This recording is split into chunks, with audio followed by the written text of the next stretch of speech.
Euro കപ്പും Copa അമേരിക്കയും ഫൈനൽസിലേക്ക് എത്തുവാണ്. ഈ വീഡിയോ ചിലപ്പോൾ നിങ്ങൾ കാണുമ്പോഴത്തേക്ക് ഫൈനലൊക്കെ കഴിഞ്ഞിട്ടുണ്ടാകാം. അപ്പോൾ അതുകൊണ്ട് തന്നെ ആദ്യം ഒരു മുൻകൂർ ജാമ്യം എടുക്കുകയാണ്.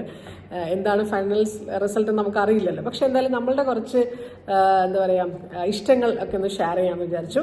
ഇംഗ്ലണ്ട് വേഴ്സസ് സ്പെയിൻ, ആരായിരിക്കും കിരീടത്തിലേക്ക് എത്തുക? അതേ ഉള്ളൂ, സ്പെയിൻ. ഓക്കെ, നമുക്കറിയാം ടിക്കി ടാക്ക എന്ന് പറയുന്ന ഒരു വലിയ കാലഘട്ടത്തിന് ശേഷം സ്പെയിൻ വീണ്ടും അടിച്ച് കയറി വന്ന ഒരു ടൂർണമെന്റ് കൂടിയാണ് 2024 എന്ന് പറയുന്നത്. ഇംഗ്ലണ്ടിന്റെ പ്രതീക്ഷകൾ എത്രമാത്രം വലുതാണ്? ഇംഗ്ലണ്ട് എന്ന് പറയുമ്പോൾ മനസ്സിലേക്ക് വരുന്ന ആദ്യത്തെ പ്ലെയർ ആരാണ്? ഓക്കെ, എന്തുകൊണ്ട് ബെല്ലിംഗ്ഹാമിനെ ഇഷ്ടപ്പെടുന്നു? ഈ ഒരു സീസൺ അത്രയ്ക്ക് നന്നായിട്ടൊരു ട്രാൻസ്ഫർ കഴിഞ്ഞ് കളിക്കുന്ന ഒരു പ്ലെയർ ബെല്ലിംഗ്ഹാമാണ്. അപ്പോ അവൻ നേഷൻ വൈസും ഒരു കിഡിലൻ പെർഫോമൻസ് ആയിരുന്നു. ലൈക്ക് സ്ലോവാക്യക്കെതിരെ കളിയിൽ ലാസ്റ്റ് മിനിറ്റിൽ ബൈസൈക്കിൾ ഗോൾ അടിച്ച് ഇംഗ്ലണ്ടിനെ ഇതാക്കിയതാണ്. പ്ലെയർ ജയിപ്പിച്ചല്ല, ഡ്രോ ആക്കിയവനാണ് ജൂഡ് ബെല്ലിംഗ്ഹാം. അതൊരു അടിപൊളി ഗോള്.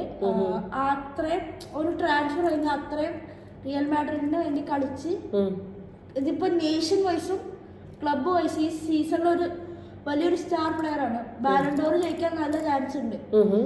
ഈ UEFA player of the year ജയിക്കാൻ ചാൻസ് സാധ്യതയുണ്ട്. ഓക്കെ, ബെസ്റ്റ് പ്ലെയർ ഈ season according to be best player Jude Bellingham ആണ്.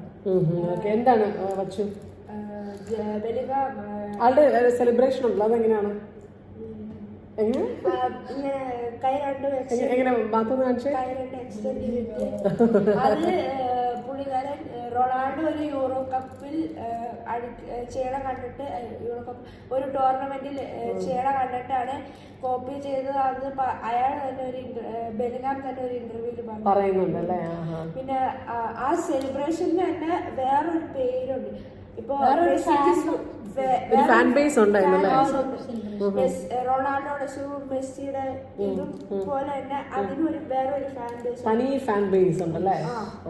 ഞാൻ ഇവരിൽ നിന്ന് കുറെ കാര്യങ്ങൾ പഠിക്കുകയാണ് കേട്ടോ. സത്യം പറഞ്ഞാൽ നമ്മൾ കുട്ടികളുടെ കൂടെ ഇരിക്കുമ്പോഴാണല്ലോ അവരുടെ ലോകത്തിലെ ഫുട്ബോൾ ലോകത്ത് മാത്രമല്ല പുതിയ കുറെ കാര്യങ്ങൾ അറിയാൻ പറ്റുന്ന ഇവരിൽ നിന്നാണ്. അപ്പൊ എന്തായാലും കുറെ പുതിയ ഇൻഫർമേഷൻ ഇവർ എനിക്ക് ഷെയർ ചെയ്യുന്നുണ്ട്.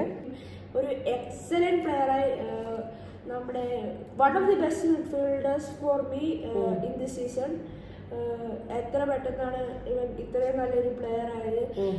പുള്ളിക്കാരൻ ഇപ്പൊ തന്നെ അഡിഡാസ് പ്രെഡേറ്റർ എന്ന് പറയുന്ന ബൂട്ടായിട്ടൊരു ഇത് സ്വന്തം ഇത് തന്നെ ഉണ്ടാക്കി, ഒരു ബൂട്ട് അവന് സ്വന്തമായിട്ട് ഈ ചെറിയ പ്രായത്തിൽ തന്നെ ഈവൻ മെസ്സിക്ക് പോലും ആ ഒരു പ്രായത്തില് ബൂട്ടായിട്ട് ഇങ്ങനെ ഒരു കസ്റ്റം ബൂട്ട് അവന് തന്നെ ഉണ്ടാക്കിയിട്ടുണ്ട്. പക്ഷെ അതൊക്കെ ഒരു കുറച്ച് പഴയ കാലമായതുകൊണ്ട് പുതിയ സമയമാണ്. അപ്പൊ അതിന് ഡിഫറൻസ് ഉണ്ടാവും, എന്തായാലും ഉണ്ടാവും. പക്ഷെ എന്നാലും 23-ാം വയസ്സിൽ ഇങ്ങനെ ഒരു ഈ കസ്റ്റം ബൂട്ട് കിട്ടണത് ഒരു വലിയൊരു സംഭവമാണ്. കാരണം കുട്ടികളെ സംബന്ധിച്ച് കസ്റ്റം ബൂട്ട് എന്നൊക്കെ പറയുന്നത് അവർക്ക് ഭയങ്കര ഡ്രീമാണ്. ഇവർക്കൊരു ഡ്രീമാണ്. ഇവരെ സംബന്ധിച്ച് അതൊരു എന്താ പറയാ വലിയൊരു നേട്ടമായിട്ട് അവരെ കാണുന്നത്. അപ്പൊ അതുകൊണ്ടാണ് അവർക്ക് അതൊരു വലിയൊരു എക്സൈറ്റ്മെന്റ് അല്ലേ.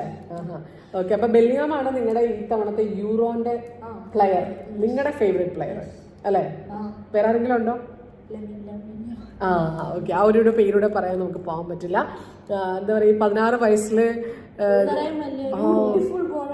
എന്ത് രസമായിരുന്നു അല്ലേ ആ ഗോള്. ഞാൻ തന്നെ പറയായിരുന്നു, ടോപ്പ് കോർണർ കയറ്റിയൊരു ഗോളായിരുന്നു. അതും പുള്ളിക്കാരൻ ഫസ്റ്റ് കളിച്ചോണ്ടിരുന്ന റൈറ്റിലേക്ക് വെച്ചായിരുന്നു, പിന്നീടാണ് ലെഫ്റ്റ് ലെഗിലേക്ക് മാറി ആ അതിമനോഹരം എന്ന് പറയാൻ പറ്റുന്ന ആ ഗോൾ അടിച്ചത്. അടിപൊളി. എനിക്ക് ഇവരെ ഒരു ഫുട്ബോൾ കമന്റേറ്റേഴ്സ് ആക്കി മാറ്റുന്നതിൽ തെറ്റില്ല എന്ന് തോന്നുന്നു. എങ്ങനെയുണ്ട്? സന്തോഷമായോ? ഓക്കെ, ഇനിയിപ്പോൾ ഇവർ പറഞ്ഞെല്ലാം ക്ലിയർ ആണോ എന്നുള്ളത് ഞാൻ ഒന്നുകൂടെ സെർച്ച് ചെയ്ത് നോക്കേണ്ടി വരും. എന്തായാലും ശരിയാണ്. എന്നാലും ഒരുപാട് സന്തോഷം. നമുക്ക് അടുത്ത എപ്പിസോഡിൽ ബാക്കി വിശേഷങ്ങൾ പറയാം അല്ലേ. നമ്മൾ ഈ ഒരു എപ്പിസോഡിൽ 2 പ്ലേയേഴ്സിനെ കുറിച്ചും നമ്മുടെ ഇഷ്ടങ്ങളെ കുറിച്ചൊക്കെ പറഞ്ഞു. ഇനി അല്ലാത്ത ചില വിശേഷങ്ങളൊക്കെ, ഫുട്ബോൾ അല്ലാത്ത ചില വിശേഷങ്ങളൊക്കെ പങ്കുവെക്കണ്ടേ? അതിലേക്ക് ഞങ്ങൾ വരുന്നതായിരിക്കും. ഓക്കെ, ടാറ്റാ. അപ്പൊ ഇനി നിങ്ങളുടെ യൂറോ കപ്പ് വിന്നറും കോപ്പ അമേരിക്ക വിന്നറും ആരാന്ന് കമന്റിൽ പറയാം. ബൈ.